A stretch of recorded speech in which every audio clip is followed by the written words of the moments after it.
The red carpet, the dictator, and the diplomatic tightrope. What Starmer's praise of Trump says about UK politics. Imagine this. You're the Prime Minister of the United Kingdom, and you've just watched Vladimir Putin.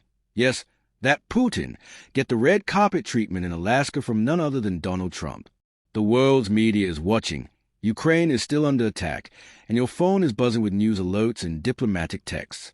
Suddenly, you're on live TV and the BBC breakfast presenter asks, how did it feel seeing Putin treated like royalty? What do you do? What can you do? Most of us, in that hot seat, would feel a cocktail of disbelief, anger, and frustration. Do you call it what it is, a diplomatic disaster? Do you express concern about appeasing autocrats? Or do you, as Keir Starmer did, heap praise on Trump's efforts to end the war in Ukraine, sidestepping the real question with the grace of a drunk giraffe on roller skates? Buckle up, because that's exactly what happened, and the way Starmer navigated this political landmine says volumes about the state of international diplomacy and the impossible balancing act world leaders face. Let's rewind. Last week, in a spectacle that would make even Neville Chamberlain blush, Donald Trump welcomed Vladimir Putin to Alaska with all the pomp and ceremony of a royal visit. There was a flyover, warm handshakes, and enough red carpet to make a Hollywood premiere look modest. The only thing missing was a parade of dancing bays. This wasn't a peace treaty celebration. This was a glaring moment of legitimizing a leader whose invasion has turned Ukrainian cities to rubble for 3 years and counting. The optics? About as good as a chocolate teapot. The international community watched, deeply uneasy.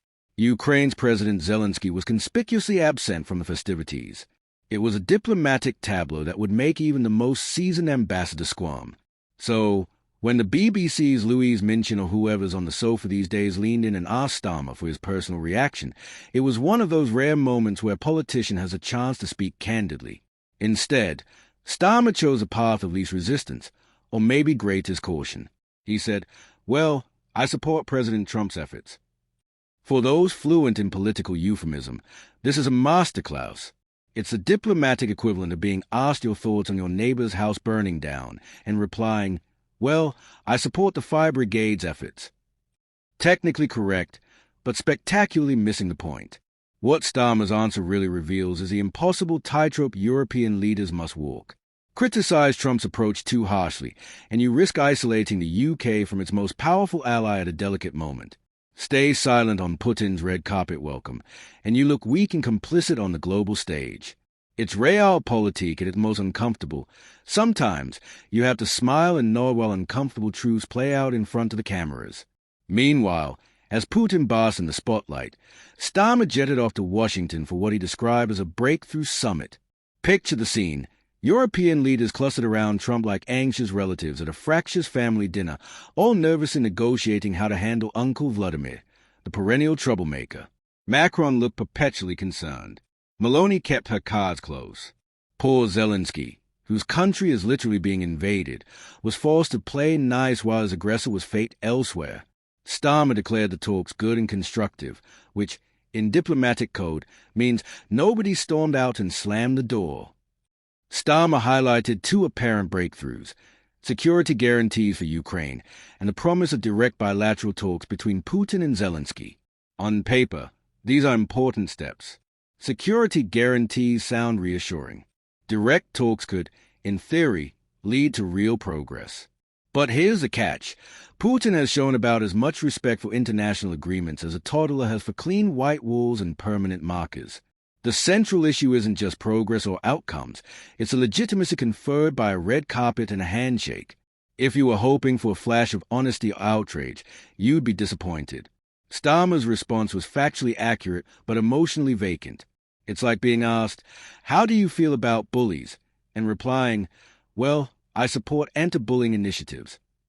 True, but missing the gut punch. What does this teach us about UK politics? Starmer's answer is a Rorschach test for our times.